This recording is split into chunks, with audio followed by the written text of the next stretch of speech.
അവൻ വന്നിട്ട് എന്നോട് പറഞ്ഞു, ശരിക്കും അവൾ എന്നോട് നോ പറയാനുള്ള കാരണം ഇവരുടെ ഇടയിലുള്ള ഒരു കോമൺ ഫ്രണ്ട് ഉണ്ടായിരുന്നല്ലോ, അവൾ ഇവനോട് ഇഷ്ടമാണെന്ന് പറയാൻ പറഞ്ഞിട്ട് മറ്റവളുടെ അടുത്ത് പോയിട്ട് പറഞ്ഞ് നീ ഒരിക്കലും അവനോട് യെസ് പറയരുത്, അവന് ഭയങ്കര മോശം ആളാണ്, അവന് ഭയങ്കര ബാഡാണ്, അവൻ്റെ കൂടെയൊക്കെ ജീവിച്ചാൽ നിൻ്റെ ജീവിതം തന്നെ തൊഴിഞ്ഞു പോകുന്നൊക്കെ പറഞ്ഞ് ഇവനെ കുറച്ച് കുറേ ഇല്ലാത്ത കാര്യങ്ങൾ പറഞ്ഞു കൊടുത്ത്. പോരാത്തതിന് ഇവളുടെ ഫ്രണ്ട് സർക്കിളും ഇതേ കാര്യം ഇവൾ അവതരിപ്പിച്ചിട്ടുണ്ട്. അതുകൊണ്ട് തന്നെ ഇവനെ കാണുമ്പോഴും ഇവനോട് ഇൻട്രാക്ട് ചെയ്യാനൊക്കെ ഇവൾ ഒരുമാതിരി ബിഹേവിയർ കാണിച്ചെന്നുള്ളത് ഇവന് മറ്റൊരാൾ വഴി അറിഞ്ഞ്. എന്നിട്ട് അവൻ പറഞ്ഞ് ആരെയും നമ്മൾ ഇത്ര വിശ്വസിക്കാൻ പാടില്ല, ആരാണ് എപ്പോഴാണ് ചതിക്കുക എന്നുള്ളതൊന്നും പറയാൻ പറ്റില്ല.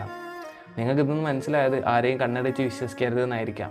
പക്ഷേ എനിക്ക് നിങ്ങൾക്ക് പറഞ്ഞു തരാനുള്ള മെസ്സേജ്, ആരെക്കുറിച്ചും ഇല്ലാത്തൊരു കാര്യം പോയി പറയാണ്ട് നിൽക്കുക. കാരണം നിങ്ങൾക്കതിൽ കിട്ടുന്നത് ചിലപ്പം ഒരു 2 മിനിറ്റിൻ്റെ സുഖമായിരിക്കും. പക്ഷേ ഓപ്പോസിറ്റ് നിൽക്കുന്ന അല്ലെങ്കിൽ ആ ഒരു കാര്യം നിങ്ങൾ ആരെക്കുറിച്ചാണോ പറഞ്ഞത് അവർക്ക് എന്ന് പറഞ്ഞത് അവരുടെ ലൈഫിനെ തന്നെ, അവരുടെ കരിയറിനെ എന്തിനെയൊക്കെ ബാധിക്കുന്ന കാര്യമായിരിക്കും നിങ്ങൾ പറഞ്ഞു വരുത്തുന്നത്. സോ സൂക്ഷിക്കുക. നിങ്ങൾക്ക് ഈ ഒരു സ്റ്റോറി ഇഷ്ടപ്പെട്ടിട്ടുണ്ടെങ്കിൽ കമൻറ്റ് ചെയ്യുക.